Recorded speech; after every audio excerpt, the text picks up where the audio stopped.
Hello, it is Christine here with the Milkovich team. It is Thursday, Real Estate Topic Thursday.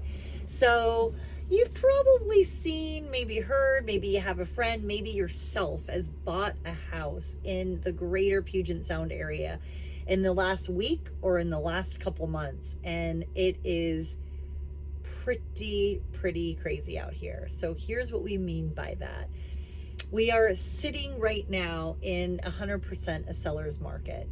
So that means that when you are pursuing a home right now with the tightened inventory and the low interest rates and all the components that are creating this very, what we call severe seller's market, you very likely are going to be competing on an offer, right?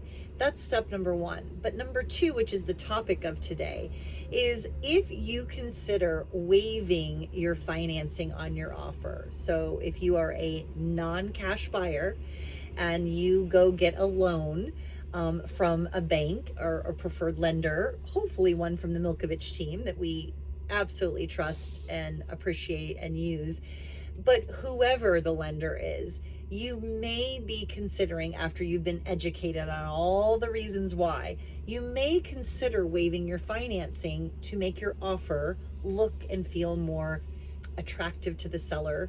You pose as less of a flight risk, and it just makes your offer have one less contingency.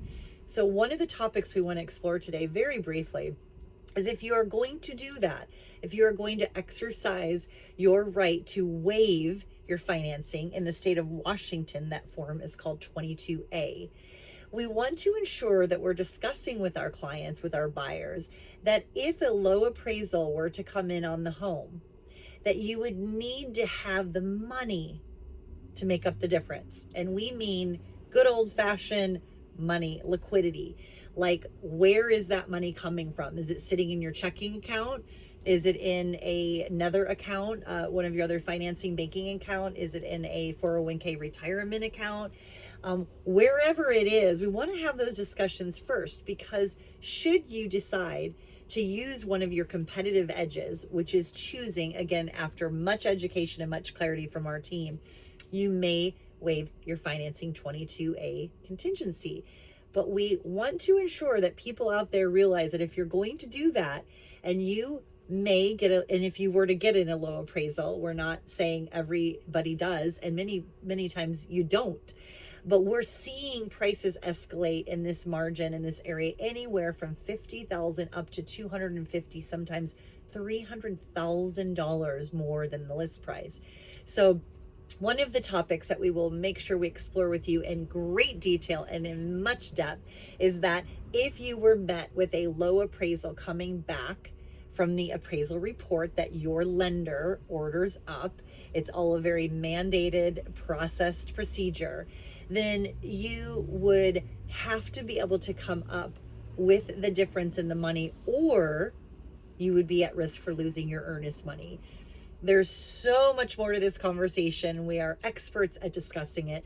We are very skilled at ensuring our clients understand all the finer details. And if you or anyone you know is thinking about getting ready to put their ducks in a row to buy in this market, this is one of the topics that we will explore with them.